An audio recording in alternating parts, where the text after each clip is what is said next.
Hi everyone, today I'm here to talk about The Third Girl, Third Girl, no the in front of it, by Agatha Christie. So this is a Hercule Poirot mystery, and I do enjoy Agatha Christie. They're kind of funny and ridiculous sometimes, but they're still really well written, and sometimes I feel like it's super hard to figure out who the perpetrator is, the murderer, whoever it is. Sometimes that's really hard to figure out. But other times I feel like there is enough hints that you can kind of get an idea, and then if you really stopped and thought about it, you might be able to figure it out as well. I'm kind of that person where I just read it really fast and I'll kind of stop and think about it, but I'm not like flipping back to be like, wait, what did this person say and what did this other person say to try and connect everything together. For this one, I felt like there was enough information and enough clues that you could kind of get an idea of who was the bad guy in this one, and so I really enjoyed that. And it also brought up the kind of question of a girl, and this won't give anything away in the plot, who was struggling, and basically they were trying to figure out, is she sane or is she insane? And are things being made up in her head, or did she actually do something? And like I said, that's not giving anything in the plot away. So I really enjoyed that aspect of, oh my gosh, is this girl actually telling the truth? Or is she making everything up? Is she crazy? Is she not? So that was super interesting in the story. And yeah, like I said, I like Hercule Poirot mysteries. I like Agatha Christie in general. I'm definitely more of a fan of the Poirot mysteries as opposed to Miss Marple. And I don't know why. I guess I just like Poirot better, or think those stories with him in it are better than the Miss Marple ones, but they're still enjoyable. And the funny thing to me is whenever I read a Poirot mystery, I totally forget that they take place after World War II.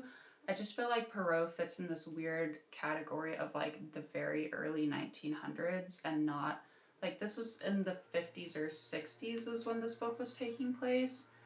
And I just forget, like, in my head, Perot is just not in that more modern era. He's, like, back in time where there's still all these crazy, cool looking cars on the street and everyone's smoking with their little, cigarette holder things, like Cruella de Vil and the 101 Dalmatians and things like that. Like, it's just in my head that he is not a more, like, modern type detective from the 50s and 60s. I don't know why that is, but I feel like I don't know, the way he acts makes me feel like he doesn't belong in that time period.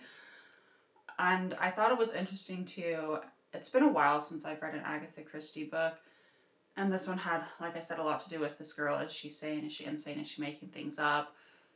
And I found it interesting that Agatha Christie wrote pretty like derogatory things about women, and I don't know if she's just writing that because it's Perot's character and he's like, oh yes, women are hysterical and they're prone to their fits of hysteria and la la la, like the old-timey thinking or whatever about women and their hysteria and how they can't manage their emotions and they're just making things up and getting attention and that kind of thing. So I thought that was really interesting because obviously Agatha Christie is a woman, and I'd have to look. I guess I'd have to research to see if these are actually her thoughts, if she actually thought women were still like this as a woman herself, or if that was just Perot's character coming out. And that was interesting because either I don't remember picking up on this before from reading other Agatha Christie books, or this is just the first time I've picked up on it. But I was like, yeah, she still has this, or Perot, or whoever, still has this weird, like, almost backwards thinking about women. And so that was very interesting to me to see that, because I was like, hey now, you're a woman, like, why are you writing like this about women, even in, well, I don't know when this book was published, but whenever this book was published, let's see, in 1966.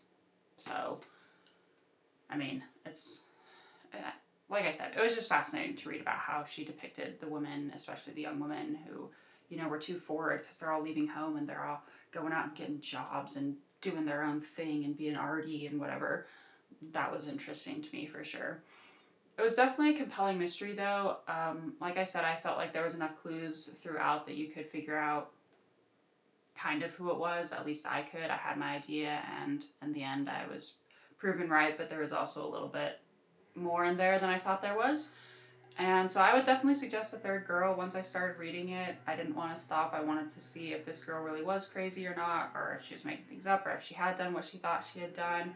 So I definitely suggest The Third Girl by Agatha Christie. Quick read, not too long, and very entertaining. So my question for today, because it deals with a third girl, there's 3 girls living in an apartment together in this. Have I ever had roommates? And the answer is yes. I did have roommates at college, and they were all female, and it was hard for me at first, to be honest, because I grew up with 3 brothers, and I'm very tomboyish myself. So just like little things like makeup being everywhere, but not like everywhere, like bottles of makeup is fine lined up on the counter, but like makeup residue being left in the sink and like creating this gross little like film of foundation in the sink. It's just, ugh. I don't know. It took me getting used to live with other girls since I had only grown up with brothers, and that was very fascinating. But I liked all my roommates. Like I didn't have any big beefs with any of them, so that was good. Like it was all chill and whatever. So yeah, have you ever had roommates? Was it hard living with them? Like it's still hard. Like when people don't do their dishes and they pile up in the sink, it drives me nuts. Like whatever. But I was also in college, and school for me was very easy, and I understand that it stresses other people out. So if they just want to throw their dishes in the sink and like go back in their room because they need a moment and they don't want to think about school or their finals or whatever, like I understand that. But it was interesting living with other people for sure. So thanks for listening. Please like, subscribe. I do try and leave book reviews every Friday, but also it honestly just depends on how much time I have to read. So some Fridays they aren't going to come out.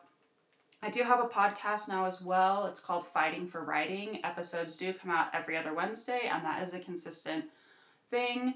And you can find it on pretty much all major streaming services. Once again, that is Fighting for Writing, and it's presented by me, by Tate. And yeah, like, subscribe, follow here, follow my Instagram, Tate's APB, look at my website, tatesapb.com.